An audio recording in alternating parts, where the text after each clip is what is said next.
Huh? Why are you two here? I don't remember sending you an invitation, did I? This is my brother's housewarming party, so of course my mother and I are here. We don't need an invitation. We have every right to attend. Especially considering that we already spoke with him and everything about it. Oh, really? Well, just to remind you, this is also my house, okay?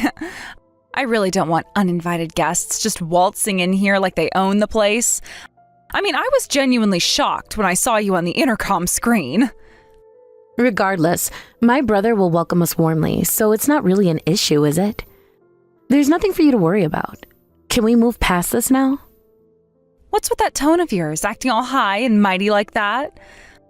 Let me tell you something. Even if Mike welcomes you with open arms, this house is not the kind of place for people like you, poor and unrefined.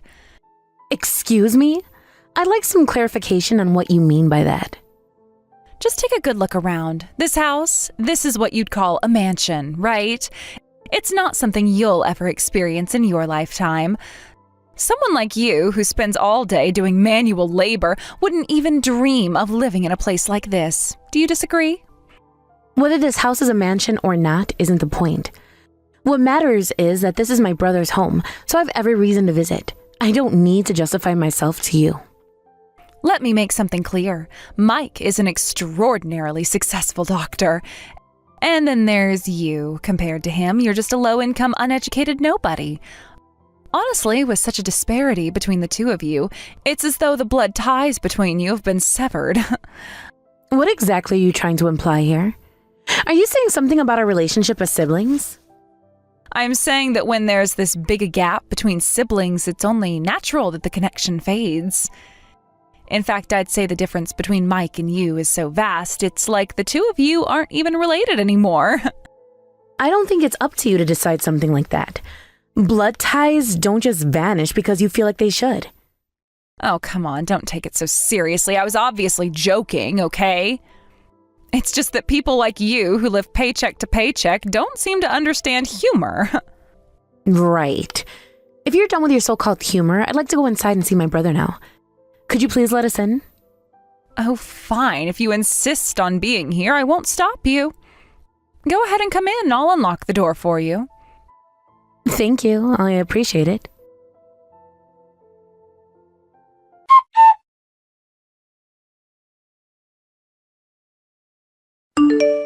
Sammy, what exactly is the meaning of this?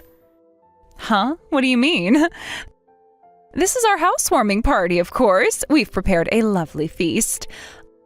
Oh, but unfortunately, we don't have seats for the two of you, so please feel free to use the balcony. I see. So this is how you decided to treat us, by making such a petty gesture? Well, it can't be helped, can it? There really aren't any seats left.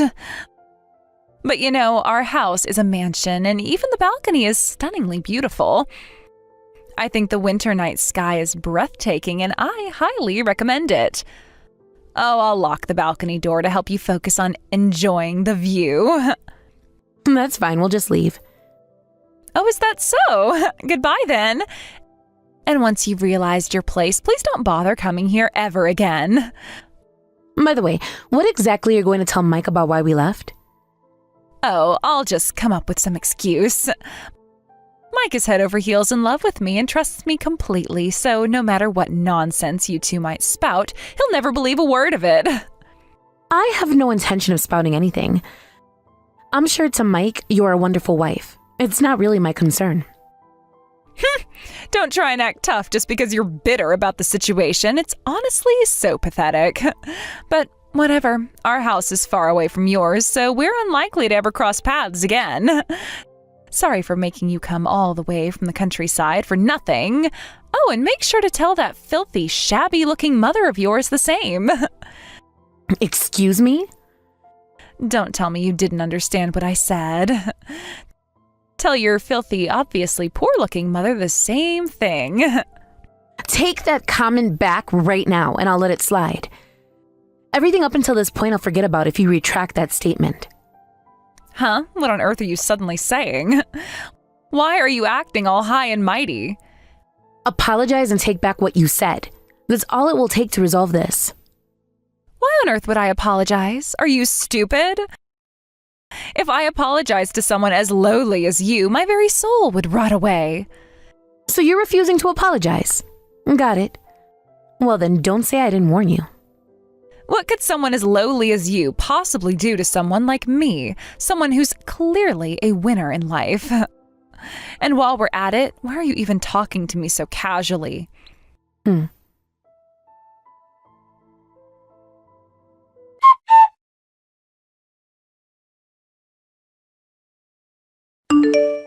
Hey, pick up the phone already. I've been calling you over and over again. Oh, sorry, I didn't hear it ringing.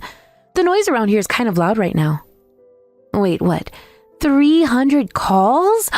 That's insane! No, this is way beyond insane. This is your doing, isn't it? What exactly are you talking about? Don't play dumb. I'm talking about you smashing the front of the house with heavy machinery.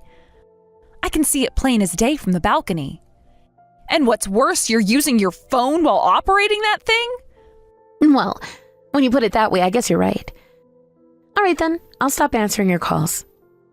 Wait, no, hold on. Okay, fine. Just stop with the heavy machinery already. And for the record, I'm sitting in the passenger seat right now. I'm not the one driving, so you can relax. Do you seriously think you can get away with something like this? This isn't some joke you can just laugh off. Oh, don't worry. I have no intention of treating this as a joke. What the? I don't even know what to say to that. What the hell is wrong with you? You know what? Forget it. Put your mother on the phone. I need to talk to her. You could at least call her mother-in-law since she's also your husband's mom. Why not just come here in person? You only have to step outside your house after all. Like I'd risk leaving the house when someone is outside smashing it up with heavy machinery. Who knows what you'd do next? And if you manage to talk to her, then what exactly do you plan to accomplish? At the very least, I'd get a reasonable conversation, unlike this madness. You're absolutely insane, driving straight into someone's property with a machine like that? So I'm the one who's insane, huh? Of course you are. How could anyone think otherwise? Wait a minute. That's it. I'm calling the police right now. Sure, go ahead. Call them all you want. Why are you so calm about this?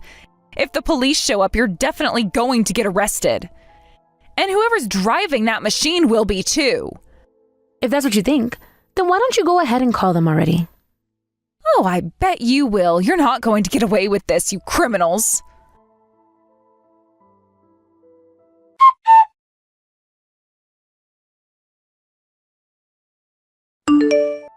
Looks like the police have arrived.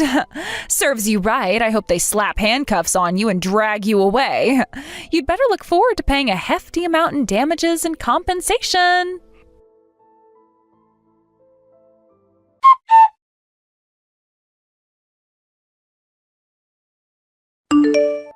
Don't worry, you don't have to be concerned about that.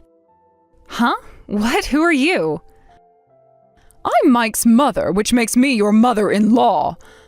I noticed messages from you on Bree's phone, so I decided to reply on her behalf. Oh, that's just perfect. It's better this way anyway, considering your daughter is about to be arrested by the police. Honestly, what kind of upbringing did you give her? She's completely out of her mind. As I said, there's no need to worry about her getting arrested. I'm currently explaining the situation to the police. What are you talking about? I mean that Bree won't be arrested, nor will she have to pay you any compensation or damages. That's all. What are you even saying right now? Are both of you insane? Honestly, I pity you two. Is this what happens when you're so poor you lose your mind? Wait, does that mean you're still in front of my house?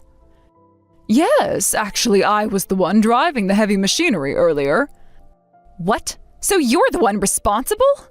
I knew it. Both of you are completely insane. You know what? I'll report you to the police too. I'll call them right now. Before you do that, have you spoken to Mike yet? Of course not. Mike isn't even home right now.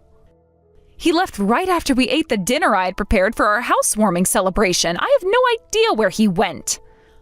Mike is here with us right now. What? Wait a minute. He is? And hold on, Why are the police leaving now? It seems they've finally understood the situation. What a waste of time that was. Well, then I'll be resuming our work now. Wait, no, hold on. Why isn't Mike stopping you from doing this? Because we're doing this with his permission. What? This is Mike's private property. There are no neighboring houses around, and we have every right to do whatever we want here, even if that means demolishing something. Nobody has the grounds to complain. I don't understand. Why would Mike give you permission for something like this? Do you even know how much effort he put into building this house? Oh, I'm sure Mike understands that perfectly well. That's probably why he wants to tear it down. What are you even saying? None of this makes any sense. Whatever, I'll just call Mike and confirm everything myself.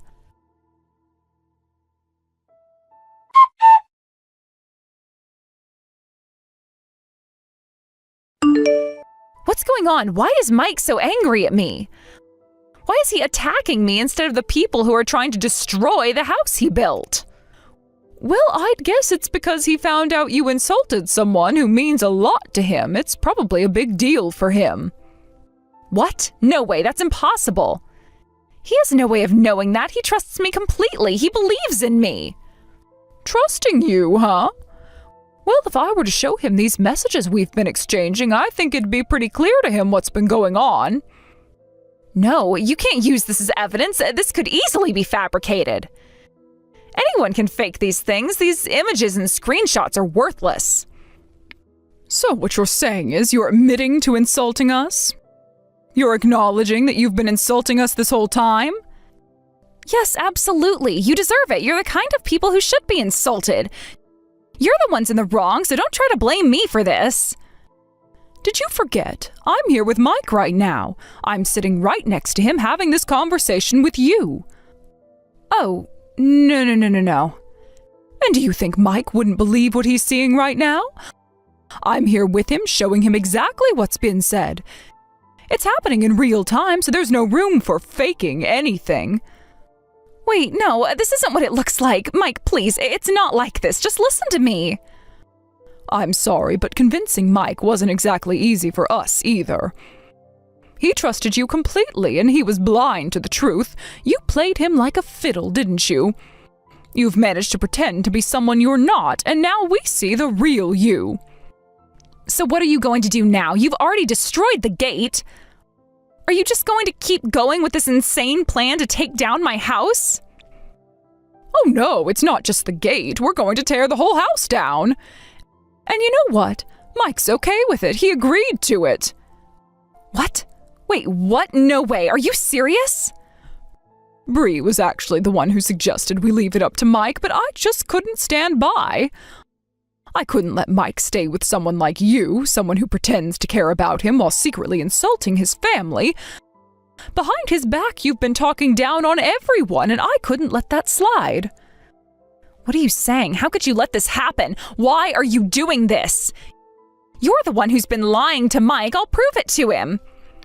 He'll never believe what you're saying. Don't worry, I recorded everything. All your insults, I've got it all on tape. You won't get away with this. You recorded me? No, you can't be serious. I didn't stop there. I also told Mike that you only married him for his status, his wealth. That was your real intention all along, wasn't it? You wanted to climb the social ladder by being with him, and now it's all out in the open. No, that's not true. You can't prove that. You don't have any proof. I love Mike for who he is, I swear. Really? You're still going with that? Then what about David? That young guy, what's your excuse for that? Wait, what are you talking about? Who's David? Do you really think I didn't know about your affair? I've been keeping an eye on you for a while now. It didn't take much to figure out. But here's the thing, you've actually made it easier for me. Your affair helped us prove everything to Mike, so thanks for that. How could you possibly know about that? How did you find out? This isn't possible. Trust me, it's all been documented, and once we've brought this to Mike's attention, he realized everything. That's why he agreed to destroy this house. It's tainted now. It's been ruined by everything you've done. You have no say in it anymore. Wait, you can't be serious. You're going to tear down a brand new house just like that? This is crazy. Mike's lost his mind, hasn't he? All three of you are just insane. You know, it's not as simple as that. Mike trusted you more than anyone, so when that trust was broken, it hurt him deeply. And that hurt is why he decided to do this. But this is insane. There has to be another way. You don't have to destroy everything over a lie. I wish there'd been another way, but the reality is you've hurt him in ways that can't be ignored. You've shown him who you really are, and that's something he can't pretend didn't happen. Let me talk to Bree. Out of all of you, she seems like the only one who might make sense. She's probably the only reasonable person here. Go ahead, try to get in touch with her. I'm sure she'll have some things to say to you. I can't believe this is happening. My whole world is falling apart right now. This is a nightmare.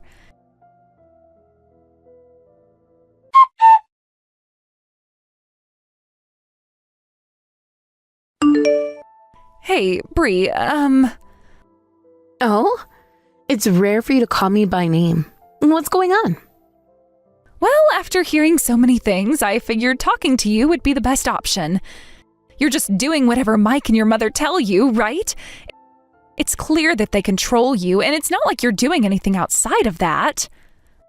No, it was me who arranged for the heavy machinery, and it was me who said we should destroy the house. Mike has money, and he doesn't even want to look at this house anymore.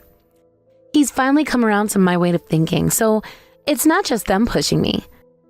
I didn't wait for anyone's permission. I took it into my hands and made sure we get the job done. I see. So you're just as crazy as everyone else. Fine, let me talk to Mike then. He's not answering his phone. Maybe I can get him to listen to me and calm down. He's been avoiding me, and this whole situation is escalating way too far. Mike isn't in a state to talk right now. Honestly, it's not going to help to talk to him. He's not the one calling the shots here. So he's still in shock, huh? He must be devastated after everything that happened with me. I get it. It's obvious from how he reacted before. I didn't think it would come to this, but now I see how deeply this has affected him. No, actually. He's jumping for joy as he watches the gate get torn down. He's thrilled, honestly. It's like a weight's been lifted off of him, watching this house fall apart. It seems like he finds satisfaction in destroying something that was supposed to be perfect, something that he worked hard for. What? It seems like he gets some satisfaction from watching something that's newly built get destroyed. The whole thing just seems to be an outlet for him. Maybe it's a way of letting off steam after everything else that's been building up. Honestly, it's surprising, but also, it's not the worst thing to happen right now. I see. So I've ended up marrying into a completely dysfunctional family.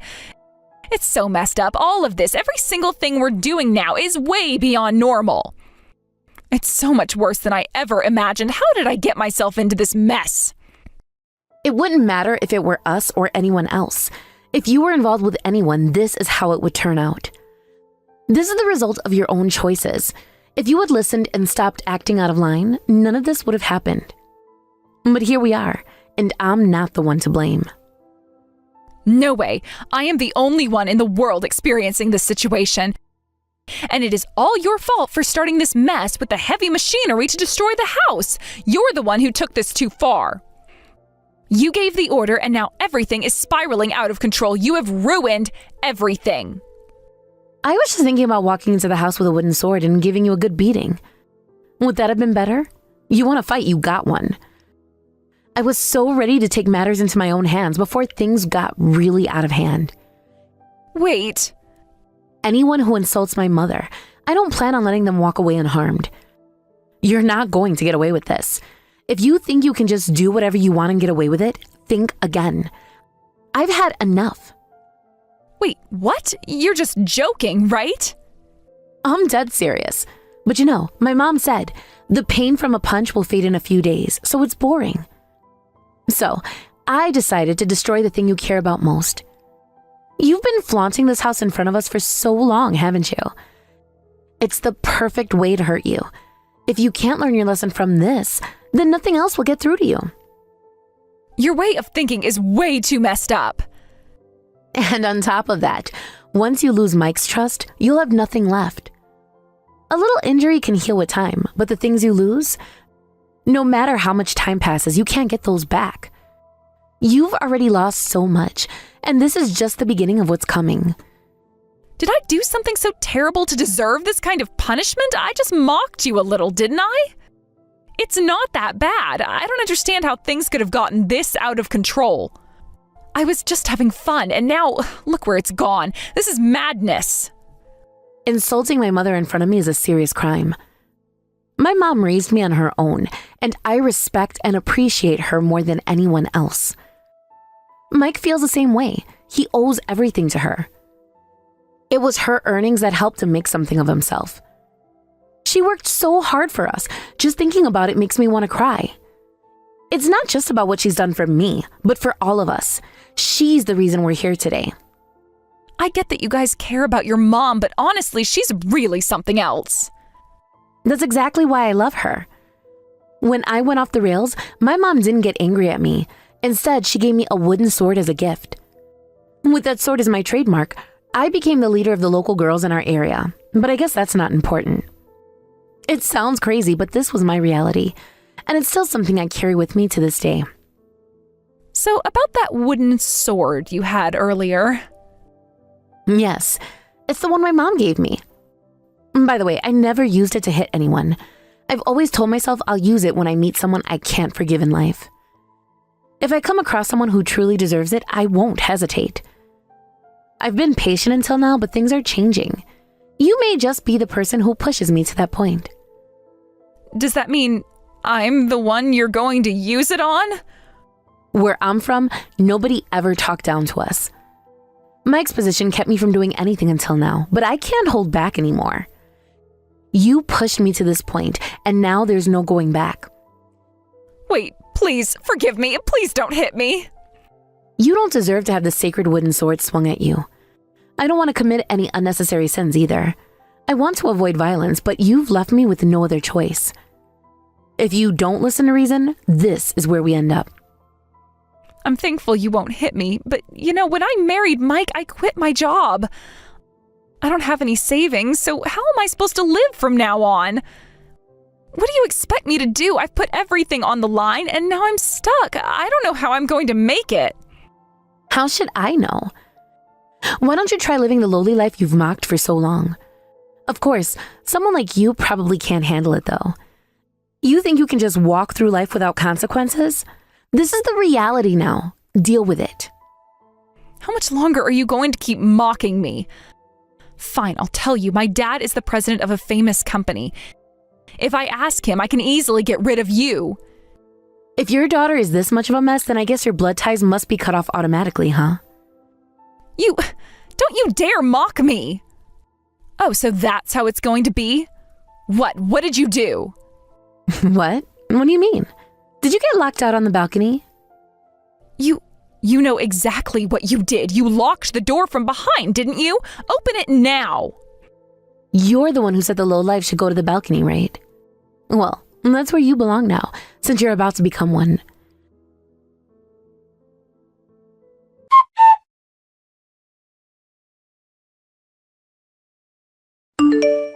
I never thought you would actually destroy it. I didn't intend to actually tear the house apart either. I only meant it as a threat, but Mike seemed to get some kind of satisfaction from watching the house crumble. That's kind of terrifying, though.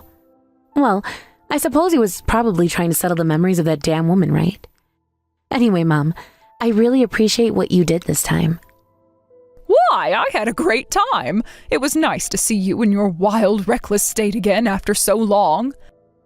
Well, as a mother, you're supposed to stop your daughter when she's out of control. I trust you. Sammy, too. She was out on the balcony in no time, wasn't she? Well, it wasn't exactly instant, After all, if anything went wrong, it could cost us. Right, and you haven't even used that wooden sword yet. You're really a kind-hearted person, so I'm not worried about you. I still think that's a bit of a stretch. I'm pretty dangerous, A lot like you, actually. No, you're normal. Mike seemed a little off, though, but he'll be fine. More importantly, what about you? How are things on your end? What do you mean? Are you talking about the marriage stuff? I've been in relationships too, you know. Oh, I see. But if you introduce some good-for-nothing guy, I'll make sure to cut him down with that wooden sword of mine, so you better be ready for that.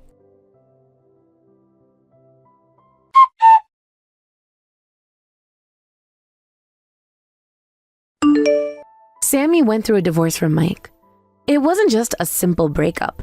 The situation was complicated and messy, to say the least. Sammy had gathered undeniable evidence of Mike's infidelity, and it had led to a court ruling that ordered him to pay alimony. She had everything lined up, the proof, the legal counsel, and a sense of vindication. However, the reality of her own situation was far from ideal. Sammy, who had relied on her husband for financial stability and indulged in a life of luxury, found herself in an even worse predicament. The divorce had left her without a job, without any form of income, and with a lifestyle that was unsustainable without Mike's financial support. She was accustomed to the high life, designer clothes, lavish vacations, and expensive taste. But once that was gone, it became clear just how much she had been living beyond her means. In addition to the alimony, Sammy found herself burdened with enormous debts. She had accumulated millions of dollars in debt, which included not only the alimony payments, but also the lifestyle expenses that she had been running up during the marriage. It wasn't just a few $1,000s here and there. It was a staggering amount. Living a life based on spending without any regard for savings or long-term planning had caught up with her. There was no immediate way out, no solution in sight. Sammy had no choice but to turn to her parents for help. However, relying on her parents wasn't going to be the easy fix she might have expected. Her father was the president of a well-known, successful corporation, and he was a man who was known for his strict demeanor and high expectations. He had always pushed Sammy to be independent, to work hard, and to create a life for herself that didn't rely on others. But despite his success, despite his wealth, Sammy had always relied on her relationships, particularly her marriage, for security. Now that foundation had been shattered, and Sammy was forced to face the consequences of her actions. When her father learned about her situation, he was devastated. He didn't have the compassion that Sammy might have expected. Instead of offering comfort or financial support, he was deeply disappointed in her choices. Her father was the kind of man who held his family to high standards, and he was someone who had always prided himself on building a life of integrity and respect. Sammy's behavior, her recklessness, her failure to take responsibility for her financial decisions was a direct contradiction to everything her father stood for. It wasn't just that Sammy had made a mistake, it was that she had made a series of choices that were careless and self-indulgent. Her father's anger was not just at her actions, but at the fact that she had taken for granted the privileges she had been given and failed to see the value of hard work and responsibility. Sammy's fall from grace was swift and brutal. She lost the financial support of her husband and now her father. The one person who could have helped her in this difficult time was just as disappointed as Mike. There was no safety net for her anymore, no one to pick up the pieces. It seems that, with no other options left, Sammy disappeared from the public eye. No one really knew where she went or what she was doing. She had been so high on the social ladder, so deeply embedded in her circle of wealth and influence. But now she had become a shadow. It's impossible to know exactly what she's going through. Is she living in hiding, hoping that her past will disappear? Or is she trying to rebuild, starting from nothing? The questions linger, but answers seem elusive. The most intriguing thing about Sammy's situation is how she must feel now. Having once looked down on others, believing herself to be above the struggles of the average person, how does it feel to be at the bottom? How does it feel to be powerless, to have to rely on others when once she had been the one people relied on? There was a time when she would never have imagined that she would be the one asking for help, the one facing financial ruin. She had lived a life that many people would envy, luxurious homes, expensive vacations, designer everything, but now that life had crumbled. It's hard not to wonder how she reflects on all of this. Does she regret her actions? Does she see the consequences of her choices and feel remorse? Or does she feel justified in some way, blaming others for her downfall instead of taking responsibility for her own decisions? It's unclear, but what is certain is that her world had been turned upside down. Mike, on the other hand, has taken a completely different approach after the divorce. Unlike Sammy, who fell into despair and financial ruin, Mike has begun to rebuild his life in a way that feels healthier and more balanced. He sold the land that he and Sammy had once dreamed of using to build their perfect home, a mansion that would reflect their wealth and status. But after the divorce, Mike realized that none of that mattered. The grand house, the expensive cars, the lifestyle of luxury, none of it had brought him true happiness. In fact, once he separated from Sammy, he realized that he didn't want any of those things anymore. They had been a reflection of his relationship with Sammy, a relationship that had been driven more by appearances and materialism than by genuine love or fulfillment. Now, Mike lives alone in a modest apartment. It's not much, but it's enough. He's no longer interested in chasing the superficial aspects of life. The fancy clothes, the luxurious vacations, and the glamorous parties all seem meaningless now. What he values is his work, his career, and his personal growth. He has returned to his practice as a doctor, dedicating himself to his patients and his profession. His life has become more focused, more purposeful, and while it may not be as extravagant as it once was, it's far more fulfilling. Mike has come to realize that happiness doesn't come from material wealth or living in excess.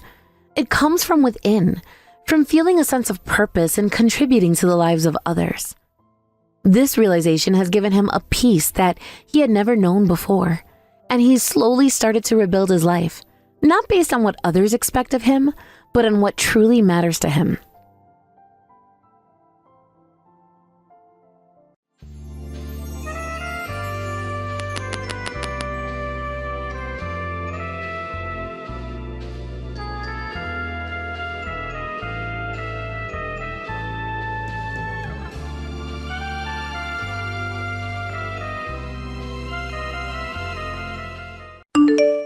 Everly, where have you run off to? Mom and Dad have both been telling me that you're ignoring all their calls and texts.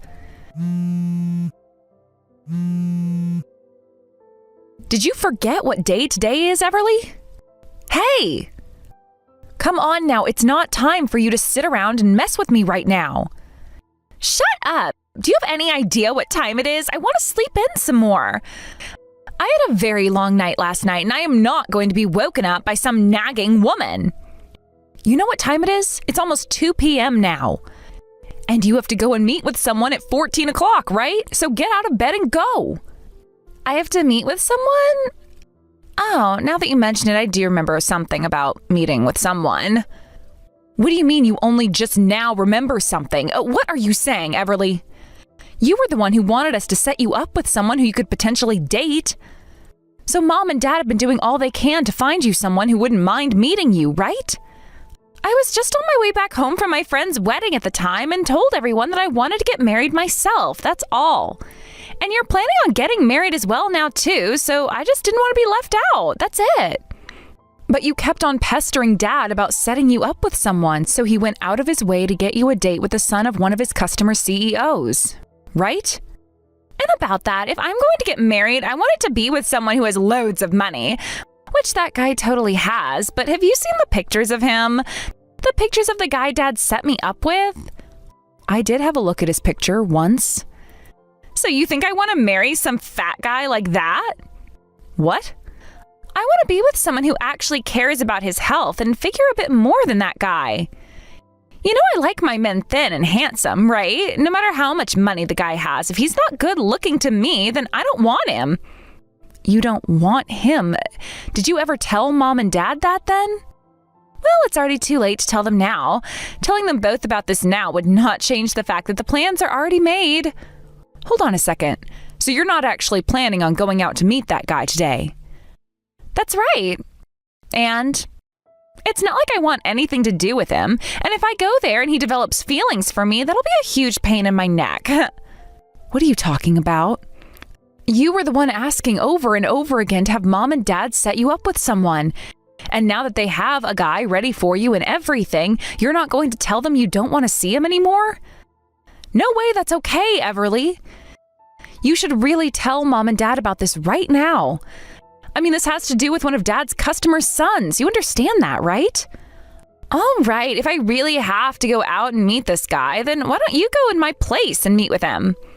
I'm not playing around with this right now. I happen to be engaged now, right? There's no way I'm going to go out and see another man who isn't my fiancé.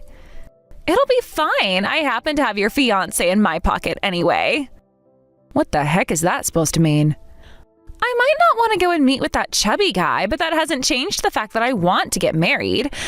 So I've made sure that I'll be the one getting married to your fiancé. What did you just say? That time you brought him over to meet your family, I've always thought he was really cute. I was always fine with the thought of having a good-looking brother-in-law would be nice, but I also thought his beauty would be wasted on you of all people. So I went and convinced him to give up on you and instead come and marry me. Without me ever noticing. But as far as I'm aware, my fiancé has never said anything to me yet about wanting to marry you now. Well, I was planning on moving in together today. The idea was when I started having all my things moved into that room with you guys, then you'd be able to pick up on what was happening between your fiancé and I. Huh? It would have been a pain for us if you found out about all this right before we set up the plans, right? So that's why the plan is to have you moved out of that apartment and then I'll move in with him. Are you kidding me? I never heard anything about this from either of you, though. Well, that's why I told you it was being kept a secret between us. We wanted to make sure you wouldn't do anything about it until after I was already there with him. Have you guys really been talking about all of this behind my back this whole time? Yep. And that's why it is totally okay for you to go out and meet that guy Dad set up for me, since you no longer have a partner yourself. If anything, I'm being a really nice little sister by letting you go out with the man I was supposed to see today, right after you lost your fiancé. Right? How the hell are you even remotely close to a nice little sister? You not only are asking me to go out with this man you cried from mom and dad to set you up with, but you're asking me that after telling me you've been going out with my fiancé this whole time and plan to live with him now. Don't get so mad about it. I'm going to make sure to become an amazing wife in your place for your fiancé, all right? Now you can go and be happy with that fat loser in my place. It'll be totally fine. He's like a perfect match for someone like you. So now that I've told you about everything, let's both have a wonderful time with our partners. You hold it right there, Everly. I am not done with you yet, especially after what you've just said to me.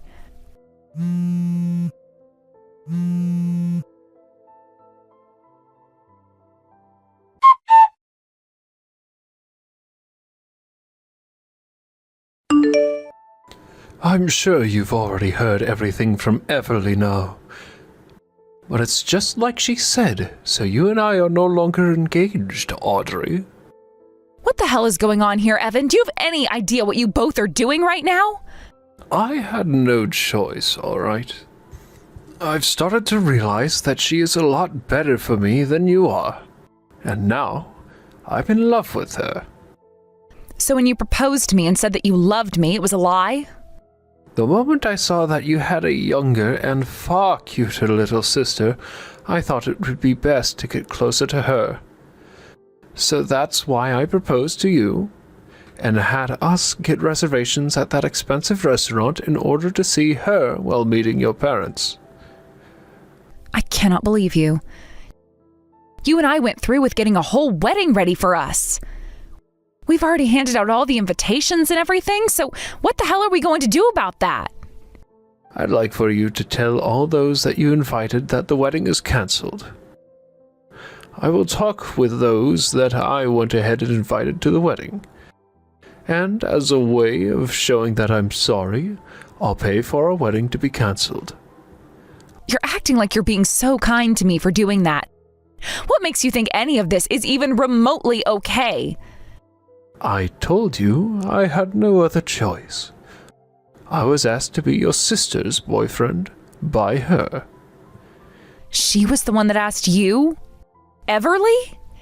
She had told me about how your family had been trying to get her set up with a man to marry, but he's not her type. After she showed me the picture of him, I totally agreed with her that he's an absolute cow. I could see that she was never going to find the man for herself, and then at one point, while talking to me, she asked me out. And when something like that happens, you being the man who is already in a relationship, say no to her. I don't think you understand how hard it is for me to say no to the one girl that I've been wanting to be with the most. Do you have any idea why she was looking for a man in the first place? Because she said that she only wants to get married because I was planning to, and so have all of her friends. Do you really think she's being serious with you right now? Oh, you think I'm going to fall for something like that? I'm sure she was getting jealous of everyone else, but that doesn't mean her love for me is fake. I get that all of this is hard for you since you just found out that I've dumped you for her, but don't start trying to get me all worried about the relationship I've been having with her. Everly is a whole lot more cute than you, Audrey, and that's why I've left you. Now leave my love with her alone. I'm done with this. I cannot figure out exactly what drove you all to do that, and I don't even want to anymore.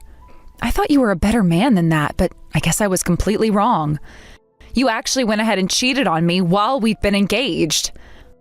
Well, if I'm such a terrible man, then after today, don't you ever come around Everly or I. I'm so sorry for doing this to you, but there was nothing that could be done about it. I know now that the reason for us having to call off our marriage is due to you cheating on me, so I'm going to get a settlement.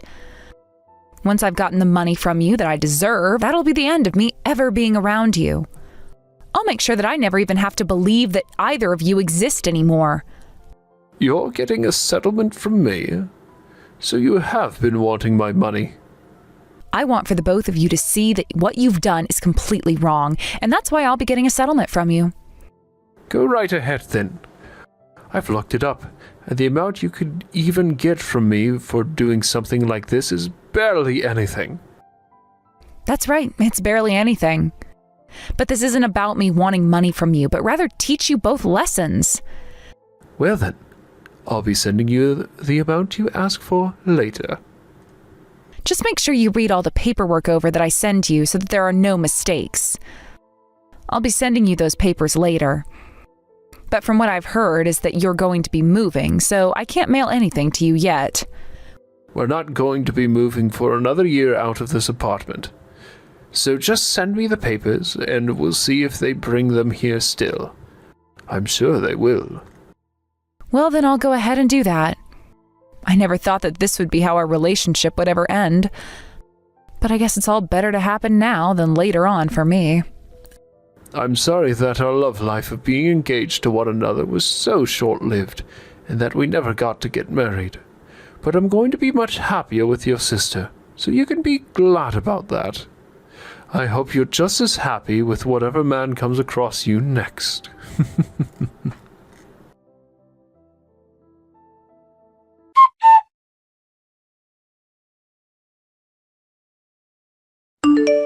Audrey, long time no see. Are you still having a good time living as a single woman? I'm so sorry about stealing your fiancé from you right as you both were going to get married. And what do you want from me now? So, I guess you never did end up blocking me then. Perfect. I happen to have 3 things to tell you, so that's why I decided to text you. 3 things? The first one is that Evan ended up quitting his job, and from there he started his own company, which he is now running as the CEO. That's really great to hear. Now for the second piece of news. I'm pregnant. That is also great to hear.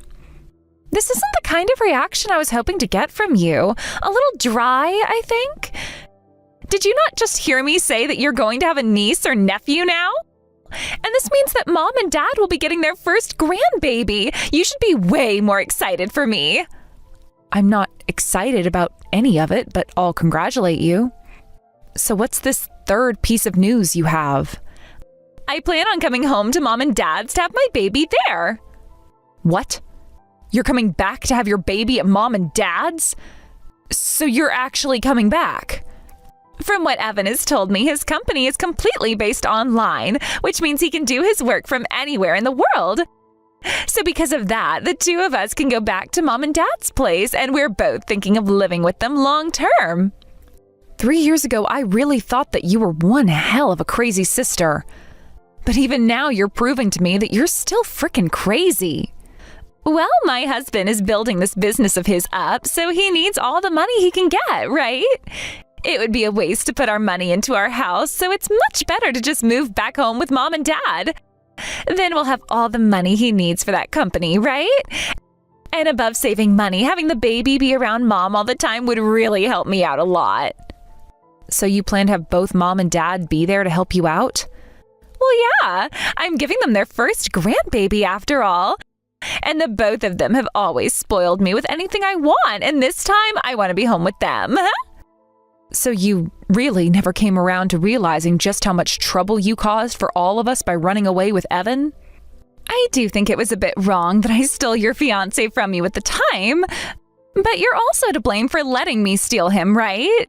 So since you were in the wrong as well, do you mind leaving that house and letting my husband and I move into it with Mom and Dad? Excuse me? I'm pretty sure you're still living there with those two, feeding off all their money, right? After having your fiancé stolen from you, you've continued to be single.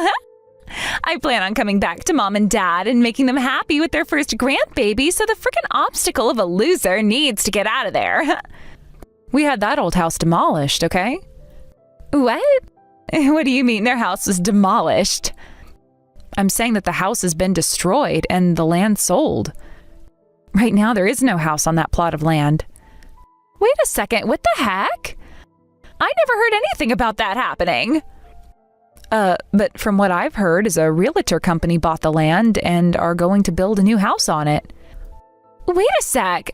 So you're telling me Mom and Dad's house isn't there anymore? Where the heck am I supposed to go home to now? Actually, where are Mom and Dad right now? Tell me where they went. Dad ended up retiring from his job a little early last year, and with the money from that and the land he sold, he took Mom with him and moved overseas. I think Singapore? They moved to Singapore? Those two have always loved the ocean.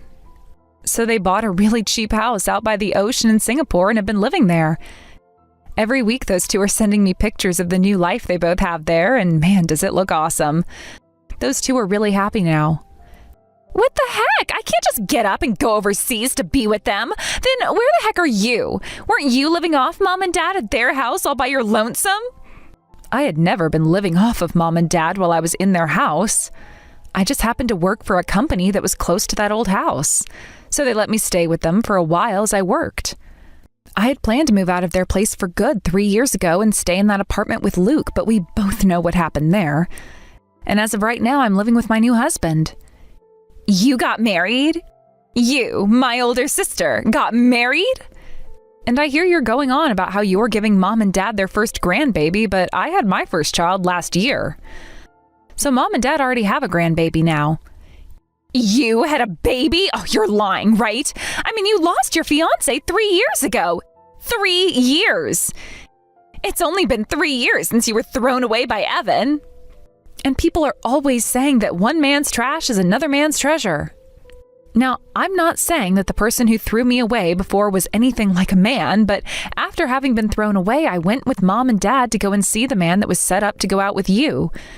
We wanted to say sorry for you being a no-show, but after we did that, we decided to sit down with him and chat while having lunch together. Don't tell me you're with that ugly fatty. Did you actually marry a freak like that? I don't care that you got thrown away by Evan. You shouldn't go out with someone like that after. But you had recommended to me that I go out with him after you stole Luke from me. Well, I'm just going to show you what he looks like now to clear the air. Who is that?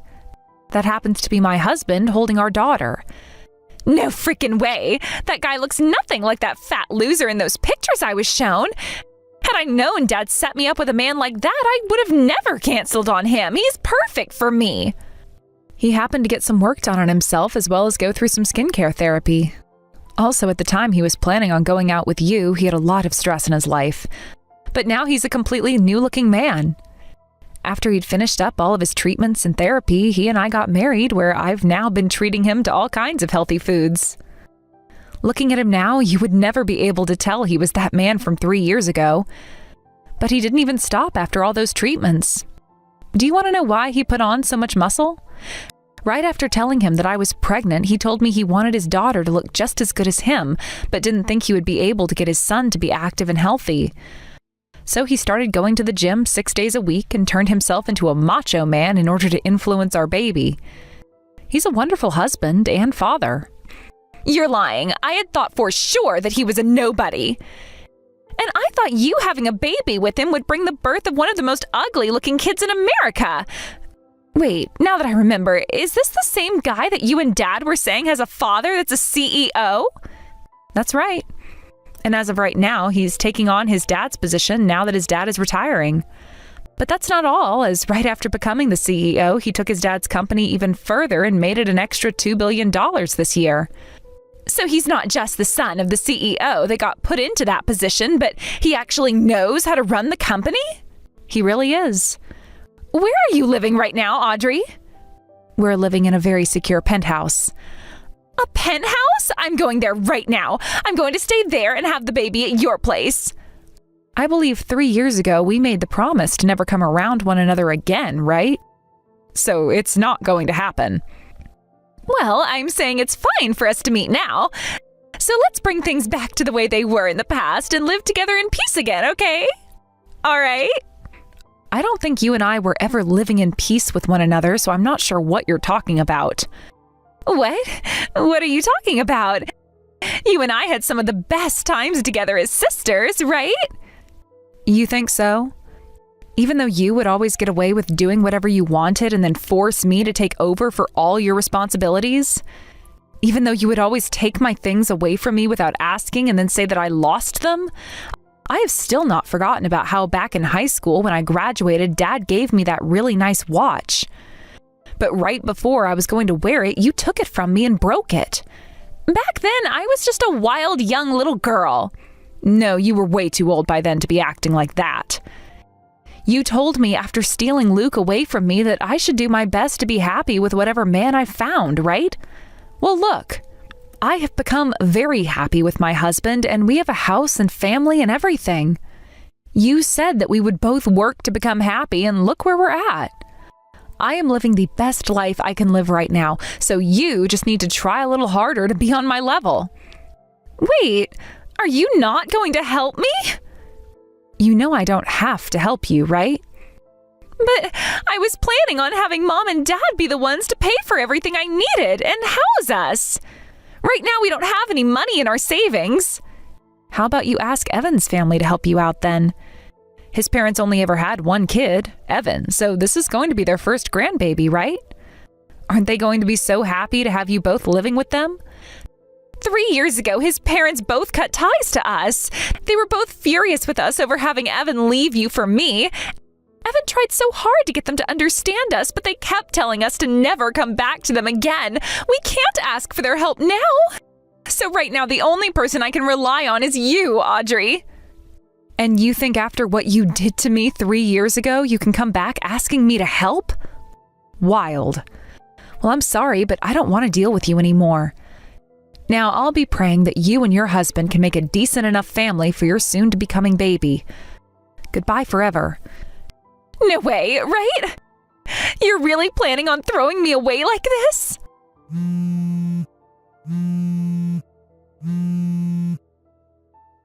Audrey!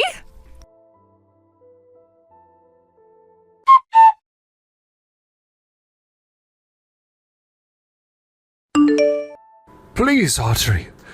Do this for the man you first loved and your little sister. Please help us out.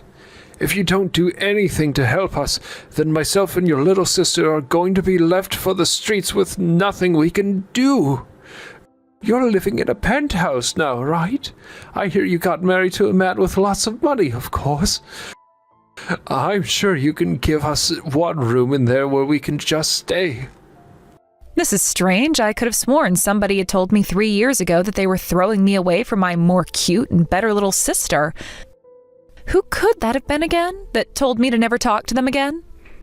I know that I really messed up after what happened back then, so let's just let go of all of that then. I believe it's me that gets to choose what we just let go and what we hold on to. You have no say in any of that. Not bothering to help your family out, nor even daring to help your little sister. You are one cold witch, aren't you? I could sue you for this. I've already gotten a settlement from the both of you for cheating on me, and I also have the evidence of what happened then, as well as audio recordings from when I had you talk to my lawyer.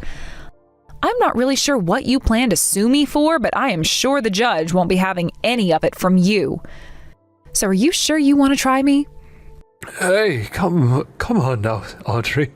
It takes a lot of money to get a company up and running. And right now, Everly and I don't have all that much money. Well then, how about before you start up a new company, you actually work for all the money that you'll be needing? Isn't it pretty obvious that you're going to need to pay for your living expenses while you're building a company? Now, listen here. I have chosen to never talk to either one of you guys again, all right? So I'm going to block the two of you now. You will not. My parents are both living overseas now in Singapore. And as for the penthouse we're living in, it is very secure and managed by a private security company. I'm thinking it won't be all too easy for either one of you to get to us. So if you're planning to be a couple of pests for me, then I'll be more than happy to take you both to court and sue. Please remember that very well. Let's just both calm down and talk this out in person.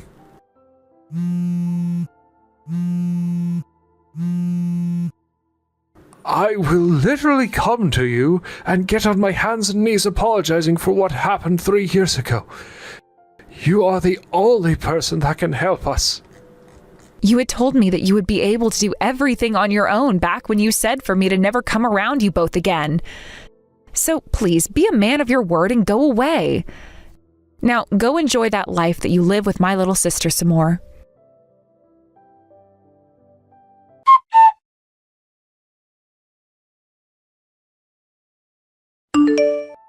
After everything that had happened, I was finally at peace with one decision. I blocked their numbers, both of them. No hesitation, no second thoughts, just the finality of it. I had spent so much time and emotional energy trying to maintain some semblance of a relationship with them, hoping they would change, hoping things would get better. But I'd come to the realization that they never would. They had used me, manipulated me, taken advantage of my kindness. And in return, they gave nothing but empty promises and broken trust. The decision to block them wasn't easy, but it was necessary. It was the only way to fully free myself from their toxic influence. I remember the moment that I hit that block button. There was this brief but overwhelming sense of relief that washed over me. Finally, I wasn't tied to them anymore. I wasn't waiting for their next text or call. I wasn't second-guessing myself every time my phone buzzed, wondering if it would be one of them trying to weasel their way back into my life. This was it. I was done. No more excuses, no more manipulation. They were out of my life for good. It felt liberating, almost like a weight had been lifted off my shoulders. But as I learned the hard way, the universe has a way of throwing curveballs, especially when you least expect it. I wasn't naive enough to think that my blocking them would keep them from trying again. After all, these were the same people who had always found a way to wiggle back into my life when I'd managed to get away from them. They weren't going to just give up because I pressed a button on my phone. They had to find another way to get to me, and that's exactly what they did. It wasn't long before I started hearing whispers about them again, about how they were begging Evan's parents to let them move in. I couldn't believe it at first. I didn't want to believe it. How could they? After everything that had happened between us, after all the hurt they had caused, they thought they could just waltz back into his parents' lives and be welcomed with open arms? It seemed unbelievable. Yet when I heard the story from Evan's mom herself, I had no choice but to accept the reality of it. Evan's parents, kind-hearted people though they were, had always been a bit soft when it came to their son. Despite the mistakes he had made, all the ways he'd hurt people, they still believed in him. They still held on to some hope that he could turn things around, that he could find his way. And I guess that was the reason why they eventually agreed to let him and Everly come back into their home. They had always been willing to give second chances, but this was something different. This was a desperate plea, not just from Evan, but from both of them, to be allowed back into the fold. They were essentially begging for another shot at redemption. The way Evan's mom described it, the whole thing was a mix of guilt and desperation. I could imagine the scene, Evan and Everly standing in front of his parents, their heads hung low, their voices full of regret. I could see them trying to convince his parents that they had learned their lesson, that they were ready to make things right, that they would finally be the people they had always promised they could be. But deep down, I knew it was all just a facade. They would still be the same people they had always been. They were still manipulative, still selfish, still trying to take advantage of anyone they could. But somehow, against all odds, it worked. His parents, despite knowing better, agreed to let them move in. I don't know if it was out of love or guilt or some combination of both, but the decision was made. They opened their home to them. However, there was one condition that Evan and Everly had to accept. They would have to pay their way. No more living for free, no more relying on the kindness of others without any responsibility in return. If they wanted to stay there, they would have to contribute, pay rent, cover their share of the household expenses, and act like adults. In a way, it was a good thing. It was the reality check they needed. They had always lived their lives in a bubble, expecting the world to provide for them, expecting others to take care of them without any effort on their part. But now they would have to face the consequences of their actions. They would have to pay for their mistakes. And as hard as that was to swallow, I couldn't help but feel a small sense of satisfaction. At least they weren't getting everything handed to them on a silver platter anymore. They had to earn their keep, just like everyone else. But I couldn't help but wonder, would this really be enough to change them? Would the reality of paying rent and living under someone else's roof finally get through to them? Or would it just be another phase in their lives, another chapter where they played the part of the reformed individuals only to slip back into their old ways once they had what they needed? I couldn't say for sure, but I had my doubts. As for Evan, it didn't take long for him to realize that his dreams of starting his own business weren't going to come to fruition. He had tried tirelessly to get his company off the ground. He had spent months working late nights, investing his savings, and trying to find investors who would believe in his idea. But despite his best efforts, his company just wouldn't take off. The market didn't respond the way he had hoped, and no matter how hard he pushed, the business seemed to crumble around him. Every failure chipped away at his confidence until finally he reached a breaking point. He realized that he couldn't keep going, that his dream of entrepreneurship wasn't going to happen, not with his current resources, not with the skills he had. So he gave up, just like that. The idea that he could build something on his own, something that would provide him with the independence and success he craved, was no longer a realistic goal. Instead, he shifted his focus. He started looking for a regular job again, the kind of job that provided a steady paycheck, the kind that allowed him to pay the bills and not worry about the next big break. He was no longer chasing a dream, he was just trying to survive. Everly, on the other hand, didn't have the same lofty ambitions. She never cared much about starting a business or building something from scratch. For her, the goal was simpler: just get by. So she found herself working at a local supermarket just a short walk from Evan's parents' house. It wasn't glamorous, and it wasn't what she had envisioned for her life, but it was something. It was a job. It paid the bills. And for now, that was enough. It was a small victory, one she could cling to when things got tough. I know it sounds like I should have been relieved to hear all this. After everything they had put me through, it should have been comforting to know they weren't living the high life anymore, that they were facing reality just like everyone else. But if I'm being honest, it wasn't that simple. I had spent so much time and energy trying to get away from them, trying to move on, and yet here I was, still hearing about their lives, still caring about what happened to them. It was like a part of me couldn't fully sever the connection, couldn't completely erase them from my thoughts. Even though they weren't in my life anymore, they still occupied a small part of it. It didn't help that Evan's mom and I stayed in touch. I never thought we'd remain friends after everything that had happened, but life has a funny way of surprising you. Despite everything, we had managed to stay on good terms. We would grab coffee together occasionally, and she would fill me in on what was going on with Evan and Everly. She never meant to, I'm sure, but whenever she had news, she couldn't help but share it. It wasn't like I asked to hear about them, it just came up naturally in conversation. And even though I'd sworn to myself that I would never let them back into my life, I found myself listening. Part of me wanted to know what was happening with them. Part of me still cared. So I'd sit with her, sipping my coffee, and listen to the updates. I'd hear about how Evan was trying to find a stable job, how Everly was adjusting to her new routine at the supermarket.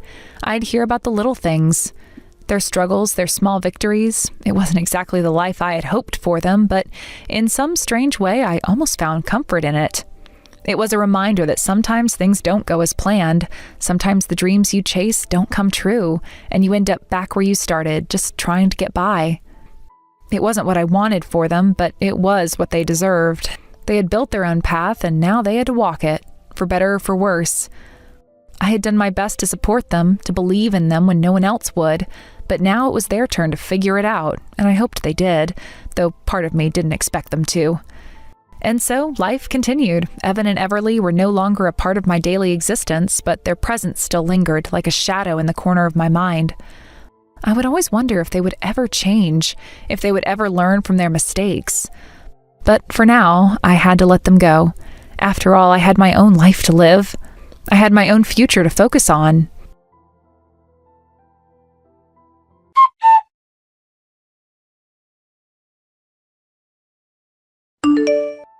After everything that had happened, I was finally at peace with one decision. I blocked their numbers, both of them.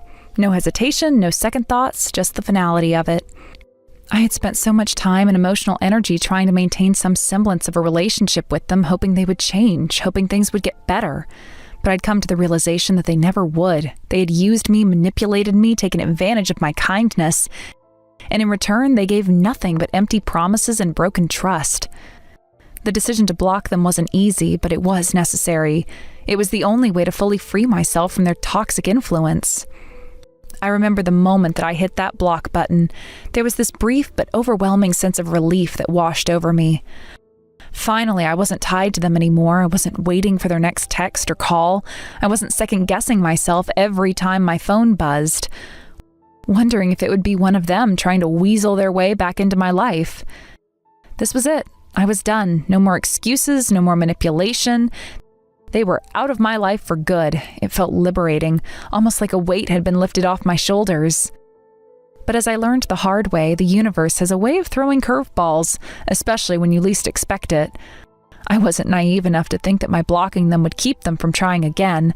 After all, these were the same people who had always found a way to wiggle back into my life when I'd managed to get away from them.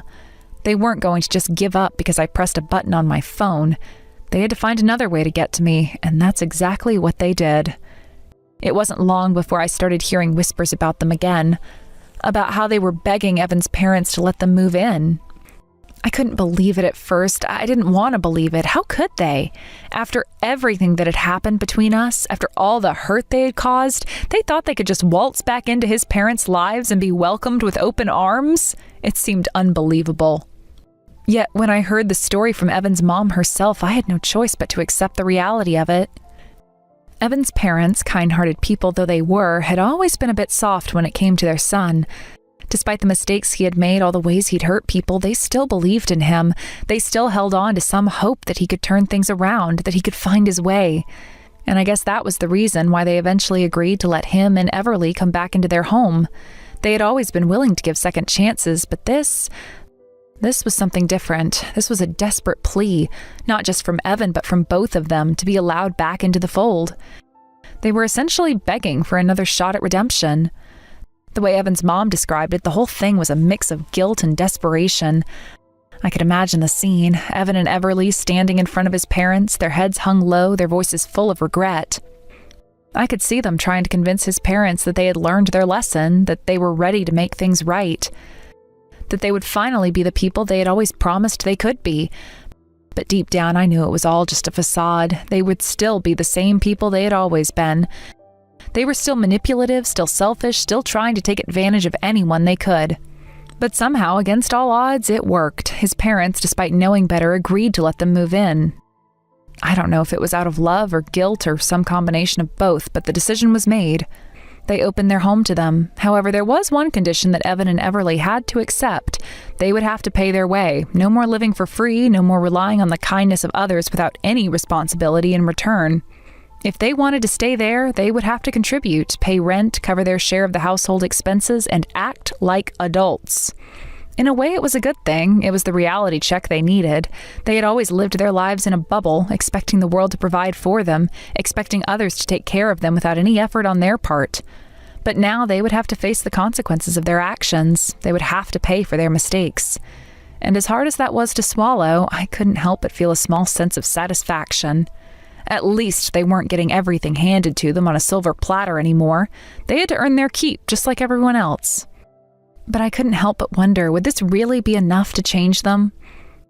Would the reality of paying rent and living under someone else's roof finally get through to them? Or would it just be another phase in their lives, another chapter where they played the part of the reformed individuals only to slip back into their old ways once they had what they needed? I couldn't say for sure, but I had my doubts. As for Evan, it didn't take long for him to realize that his dreams of starting his own business weren't going to come to fruition. He had tried tirelessly to get his company off the ground. He had spent months working late nights, investing his savings, and trying to find investors who would believe in his idea. But despite his best efforts, his company just wouldn't take off. The market didn't respond the way he had hoped, and no matter how hard he pushed, the business seemed to crumble around him. Every failure chipped away at his confidence until finally he reached a breaking point. He realized that he couldn't keep going, that his dream of entrepreneurship wasn't going to happen, not with his current resources, not with the skills he had. So he gave up, just like that. The idea that he could build something on his own, something that would provide him with the independence and success he craved, was no longer a realistic goal. Instead, he shifted his focus. He started looking for a regular job again, the kind of job that provided a steady paycheck, the kind that allowed him to pay the bills and not worry about the next big break. He was no longer chasing a dream, he was just trying to survive. Everly, on the other hand, didn't have the same lofty ambitions. She never cared much about starting a business or building something from scratch. For her, the goal was simpler: just get by. So she found herself working at a local supermarket just a short walk from Evan's parents' house. It wasn't glamorous, and it wasn't what she had envisioned for her life, but it was something. It was a job. It paid the bills. And for now, that was enough. It was a small victory, one she could cling to when things got tough. I know it sounds like I should have been relieved to hear all this. After everything they had put me through, it should have been comforting to know they weren't living the high life anymore, that they were facing reality just like everyone else. But if I'm being honest, it wasn't that simple. I had spent so much time and energy trying to get away from them, trying to move on, and yet here I was, still hearing about their lives, still caring about what happened to them. It was like a part of me couldn't fully sever the connection, couldn't completely erase them from my thoughts. Even though they weren't in my life anymore, they still occupied a small part of it. It didn't help that Evan's mom and I stayed in touch. I never thought we'd remain friends after everything that had happened, but life has a funny way of surprising you. Despite everything, we had managed to stay on good terms. We would grab coffee together occasionally, and she would fill me in on what was going on with Evan and Everly. She never meant to, I'm sure, but whenever she had news, she couldn't help but share it. It wasn't like I asked to hear about them, it just came up naturally in conversation. And even though I'd sworn to myself that I would never let them back into my life, I found myself listening. Part of me wanted to know what was happening with them. Part of me still cared. So I'd sit with her, sipping my coffee, and listen to the updates. I'd hear about how Evan was trying to find a stable job, how Everly was adjusting to her new routine at the supermarket. I'd hear about the little things, their struggles, their small victories. It wasn't exactly the life I had hoped for them, but in some strange way, I almost found comfort in it. It was a reminder that sometimes things don't go as planned. Sometimes the dreams you chase don't come true, and you end up back where you started, just trying to get by. It wasn't what I wanted for them, but it was what they deserved. They had built their own path, and now they had to walk it, for better or for worse. I had done my best to support them, to believe in them when no one else would, but now it was their turn to figure it out, and I hoped they did, though part of me didn't expect them to. And so life continued. Evan and Everly were no longer a part of my daily existence, but their presence still lingered like a shadow in the corner of my mind. I would always wonder if they would ever change, if they would ever learn from their mistakes. But for now, I had to let them go. After all, I had my own life to live. I had my own future to focus on,